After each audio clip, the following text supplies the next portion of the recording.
Hello, all. Today we'll be doing the 7 C's of communication.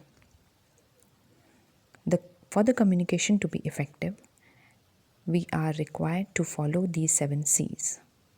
In our last sessions, we did the process of communication, how the message is sent from the sender to receiver, how the encoding is done, decoding is done, channel of communication, and the feedback. So, all these things we did in our last sessions. Today we'll be doing 7 C's. So, for effective communication, the first C is for completeness.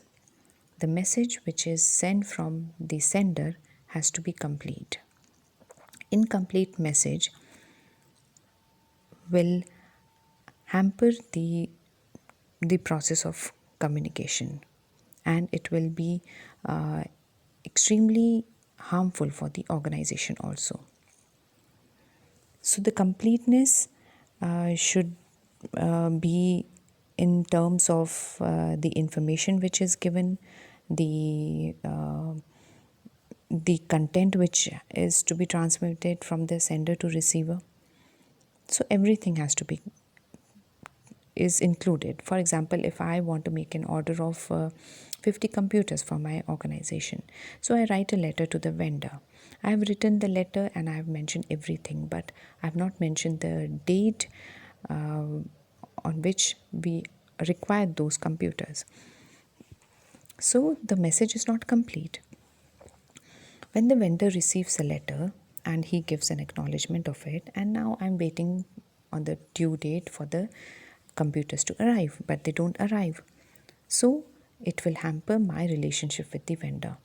Okay, but the fault does not lie with the vendor because he was not communicated that computers are required on that day. So the information was not completely received by the receiver. Okay, so therefore the complete information with all the specifications and requirements should be included when the message is sent from the sender to receiver. Second C is conciseness. To be point, avoid unnecessary repetition and include only relevant material. Because like when we submit a report also to the authorities, we have to make sure that the report is crisp to the point and it includes all the relevant information. Because very lengthy report and very lengthy letters, correspondence, it will actually come in way of the effective communication. The actual message will be lost. So it has to be very concise and crisp, especially in the today's time when we have moved to digital platform. We have to make this very important point while writing any email, or now WhatsApp has also taken an official form. So it has to be very to the point and concise and crisp.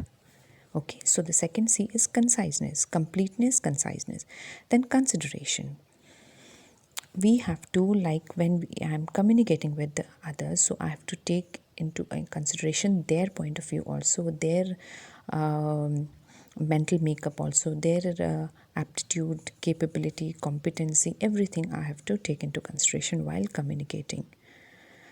And therefore, like suppose I have a workforce of say 20 people working under me, so I have to make sure that out of these 20, 15 are super smart, like they understand what I actually want from them and how actually I want the report to be made, so they understand. But those 5 people, okay, so they require some extra instructions to be given. Okay, so in my process of giving instruction, I'll make sure that I give some extra time, energy, and the efforts while communicating to those 5 members of my team. So that consideration has to be shown by the sender. Then concreteness, we have to use specific figures, words, and in order to make our statement more strong. In support of my content of the message, I have to put in some facts, figures, concrete evidences about the content of the message. Then the message has to be clear, clarity should be there. Ambiguous message, they are just going to create a confusion and it will hamper the process. Then courtesy should be there. We have to treat everyone with dignity, no matter at what level the other person is working, but the person uh, should be respected, and proper dignity should be maintained while communicating, because especially while in written communication and in oral communication, non-verbal communication, the dignity of the receiver should be maintained. So that actually forms the sixth key.